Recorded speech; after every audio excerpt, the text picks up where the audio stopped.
দেখুন কালারটা কত সুন্দর চলে এসছে এখানে।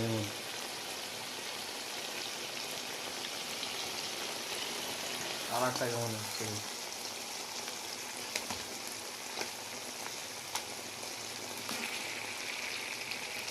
নমস্কার বন্ধুরা, সবাই কেমন আছেন? ভিলেজ ব্লগ উইথ চিকেন বাবা কিচেনে আজকে আবারও আপনাদেরকে স্বাগত। বন্ধুরা, আজ আমি বানাবো চিকেন কষা রেসিপি। আর চিকেন কষাটা আজকে একদম সম্পূর্ণ আলাদা ধরনের বানাবো। আগে তো বানিয়ে দেখিয়েছি আপনাদেরকে, আজকে যেটা বানাবো একদম আলাদা রকম, আলাদা স্বাদের, অন্যভাবে একটু বানাবো। তার থেকে বন্ধুরা আমি আজকে দেশি চিকেন নিয়ে এসেছি। আর দেশি চিকেনটাই আমার একটু খেতে ভালো লাগে। আমি 1 কেজি চিকেন নিয়ে এসেছি, আর নিয়ে এসে চিকেনটাকে ভালো করে ম্যারিনেট করে রেখেছি। লবণ দিয়েছি, হলুদ দিয়েছি, আর অল্প একটু পেঁয়াজ কুচি, আর দিয়েছি লেবু, পাতিলেবু। পাতিলেবুটা কী করে মাংসটাকে একটু টাইট করে। আপনারা সবাই যখন রান্না মাংসটাকে ম্যারিনেট করবেন, পাতিলেবুটা অবশ্যই দেবেন, ঠিক আছে? এবার আমি মাংসটা রান্নার জন্য যেসব গোটা মশলা নিয়েছি দেখুন।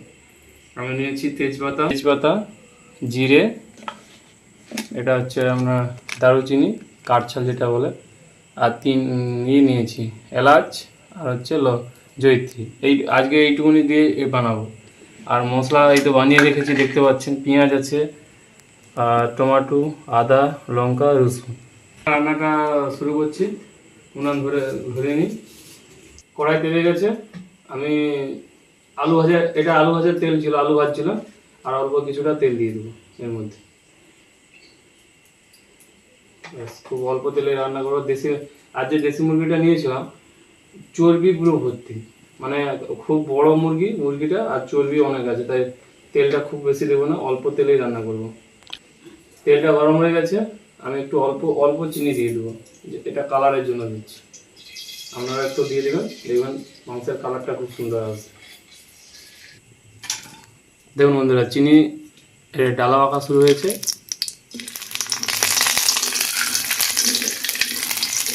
লাল লাল হয়ে গেছে। এবার আমি দেবো, আজকে রান্নাটা কীভাবে করে দিই। এবার আমি দিয়ে দিচ্ছি রসুন বাটা, দিচ্ছি ফার্স্ট।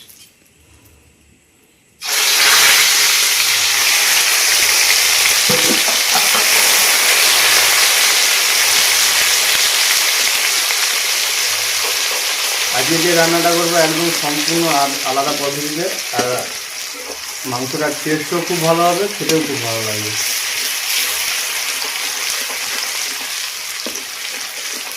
রসুনটা পাকানো হয়ে গেছে, এবার আমি দিয়ে দিচ্ছি পেঁয়াজ।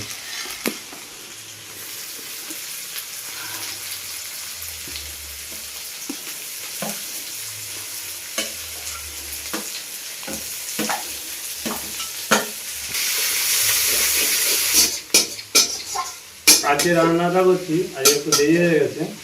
আর আজকে অল্প টাইমের মধ্যে যে রান্নাটা করবো, দেখুন খুব সুন্দর দেখতেও হবে, আর খেতেও খুব দারুণ হবে।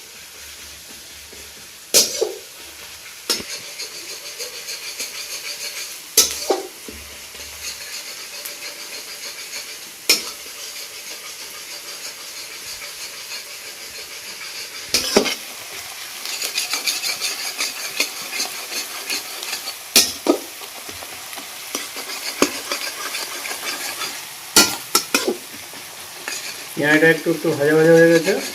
এবার আমি দিয়ে দেবো লঙ্কা বাটা। এটা গোটা লঙ্কা বেটেছি। যদি বন্ধুরা পারেন গোটা লঙ্কায় রান্নাটা করবেন, তাতে দেখবেন তরকারির স্বাদটা খুব ভালো হয়। বাজারে কেনা লঙ্কা ওটা অতটা ভালো হয় না, ওটা অনেক রকম মিক্স করে রাখে। কিন্তু বাড়িতে যে গোটা লঙ্কা বেটে রান্না করবেন না, তার স্বাদ সম্পূর্ণ আলাদা হবে।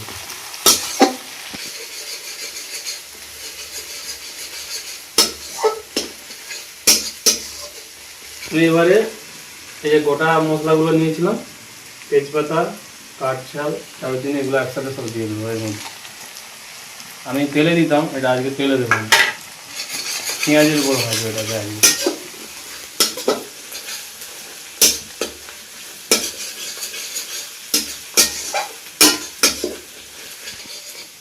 এই যে এইভাবে যে রান্নাটা করছি না, এর স্বাদ দেখবেন সম্পূর্ণ আলাদা হবে।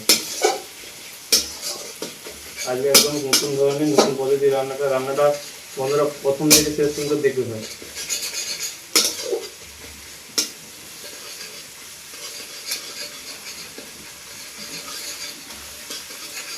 দেশি মুরগি তো খুব শক্ত হয়, এটা সিদ্ধ করতে হবে, আর সিদ্ধ না করলে ঠিকঠাক আমরা খেতে পারবে না। এবার আমি দেখুন পেঁয়াজটা ভাজা ভাজা হালকা হচ্ছে, দেখুন এই টাইপ হয়ে যখন যাবে, এবার আমি কী করবো, এবার আমি মাংসটা এর মধ্যে দিয়ে দিচ্ছি। কীভাবে রান্নাটা করছি লক্ষ্য রাখবেন তো।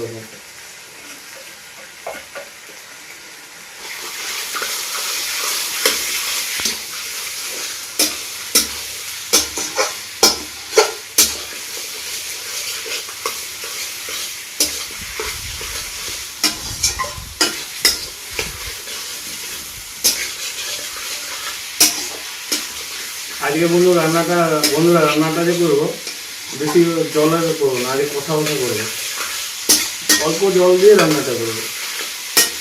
আর আজকে মশলাটাও তাই একটু অল্প নিয়েছি, বেশি মশলাও দিইনি। এতেই দেখবেন কত সুন্দর স্বাদও হবে, আর মাংস তরকারি কালারটাও দেখবেন কত সুন্দর আসবে, আর রান্নাটাও খুব ভালো হবে। ভালো করে পেঁয়াজটা মাংসের সাথে মিক্স করে নিয়েছি, এবার এটাকে কিছুক্ষণের জন্য ঢাকা দিয়ে রাখতে হবে। এবার আমি ঢাকা দিয়ে দিই সিদ্ধ করে। সিদ্ধটা কেমন দেখুন, প্রথম যখন মাংসটা দেবেন একটু জ্বালানিটা একটু বেশি রাখবে, একবার খুলে নেওয়ার পর যখন জলটা বেরিয়ে যাবে তখন আস্তে আস্তে হালকা হালকা করে জল দিয়ে দেবে। তাহলে কী হবে, মাংসের জলটা একদম বেরিয়ে গেল, বেরোনোর পরে আস্তে আস্তে করে জলটা যখন মরবে তাহলে মাংসটা পাকটা খুব ভালো হবে। আর এবার ঢাকাটা খুলে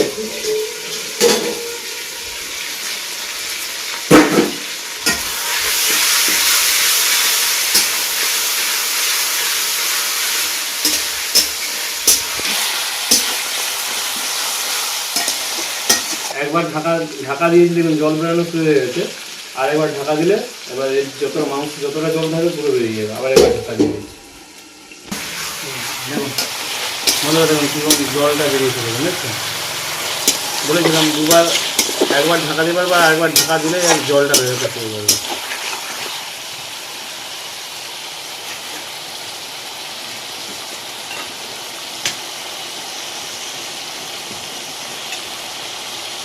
মাংসর জলেই যেমন মাংসটা রান্না হবে না, তার টেস্টটা সম্পূর্ণ আলাদা হয়।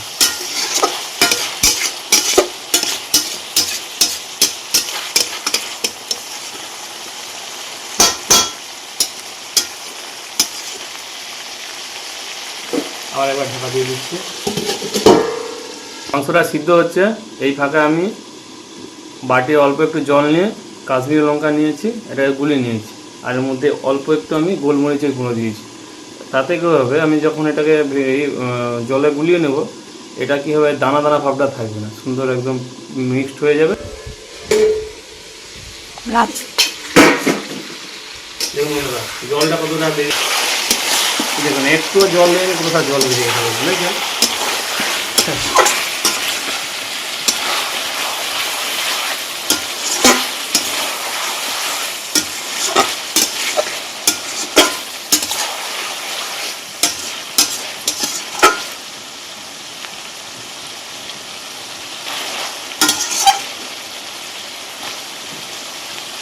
আচ্ছা, জলটা বেরিয়ে গেছে, এবার এর মধ্যে আমি জলটা বেরিয়ে গেছে, এই জলের মধ্যে আমি দিয়ে দিচ্ছি আদা বাটা,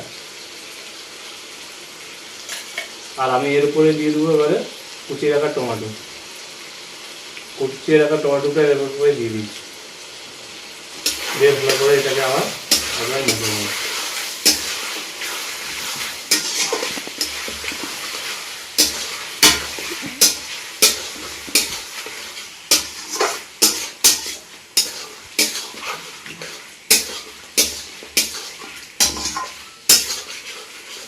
মাংসের সাথে এভাবে যদি মশলা মিক্স করে রান্না করা হয় না, সিদ্ধ হবে আর মশলাটা আমরা আস্তে আস্তে করে মশলাটা পাকানো হবে, তাতে কী হবে, ভিতরের স্বাদ সুন্দর আসবে। হলুদ জলে একটু গুলিয়ে নিয়েছি, এবার এর মধ্যে দেখবো হলুদ। দেখুন আমি এখনও কাশ্মীরি লঙ্কা দিইনি, তাতে কালার পরিষ্কার করে আসতে,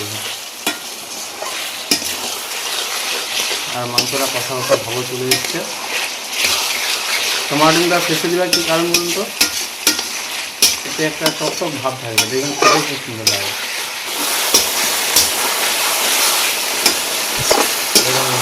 কত সুন্দর কালারটা এসছে।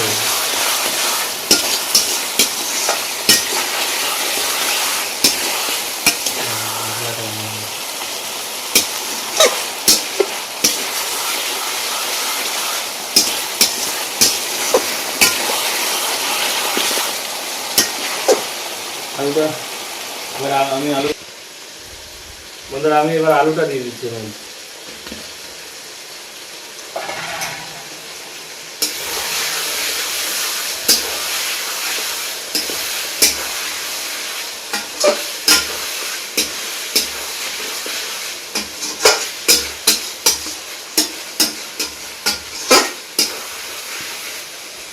এবার আমি দিয়ে দেবো কাশ্মীরি লঙ্কার গুঁড়ো, যে জল পেস্ট করে রেখেছিলাম এটা এর মধ্যে এবার দিয়ে দিই।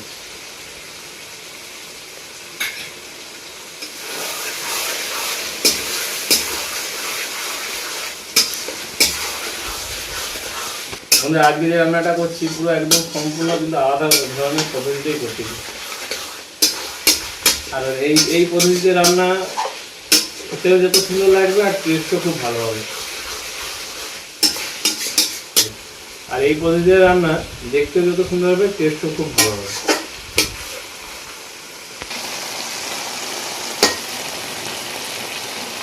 দেখুন কালারটা কত সুন্দর চলে এসছে এখানে।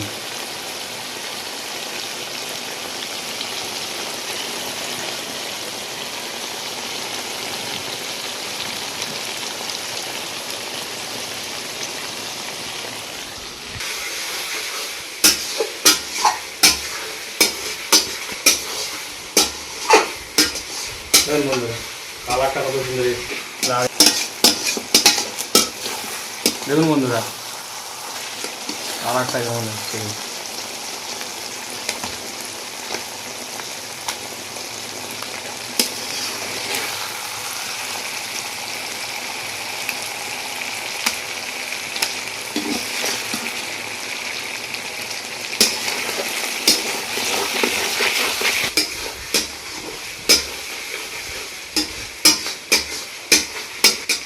মাংস রান্না কিন্তু অ্যাকচুয়ালি রান্না তো সবাই করে, রান্নার যে পাকটা না এই পাকটা ঠিকঠাক যদি হয় না যে কোনো জিনিসই খুব স্বাদ হয়। মশলা দিলে যে রান্না ঠিকঠাক হয়ে যায় তা না, মশলার সাথে সাথে মশলার পাকটাও জানতে হবে, তো যে রান্নাটা একদম ঠিকঠাক করে হবে।